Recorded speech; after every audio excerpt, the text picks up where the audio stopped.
Hi, I'm Dwight, the Director of the Office of Performance, Strategy and Budget, and I'm here to give you an update on the county's 2021-2022 biennial budget.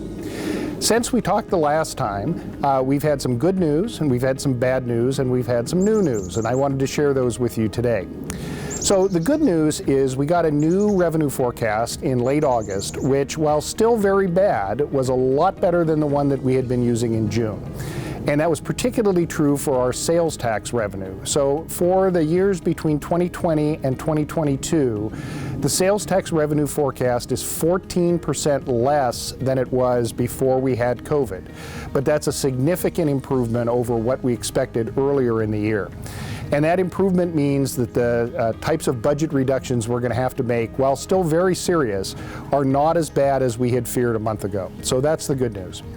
The bad news is that the federal government has done nothing since the last time we spoke. We had hoped that the Congress would pass a new COVID-related appropriation that would continue funding for COVID response and perhaps give us money to offset the revenues that we are losing.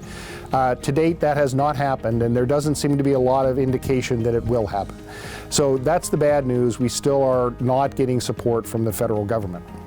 The two pieces of new news I wanted to share are, first, that through this budget process, there's been an incredible effort to identify ways that our government can pursue its anti-racism agenda, and particularly in the criminal legal system. The county executive, Dow Constantine, convened meetings with all of the officials who are responsible for that system.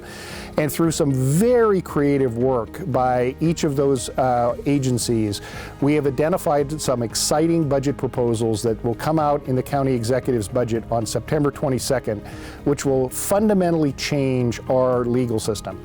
We're also working with lots of groups around the county and with community organizations on ways that the county can pursue other aspects of the anti-racism agenda, including co-creation of programs with our communities. And so much more to come on that. And finally, I also want to share that very recently the County Council passed the fourth COVID supplemental appropriations ordinance.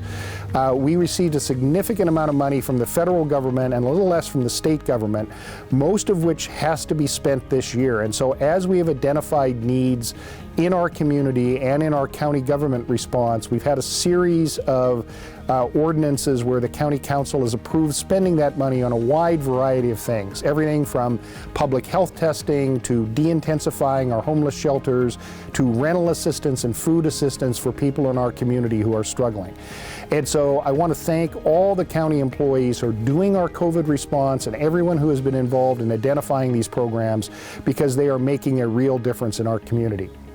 I will be back after the executive presents his budget to give you an update on what is included in that budget. Until then, thank you for your work.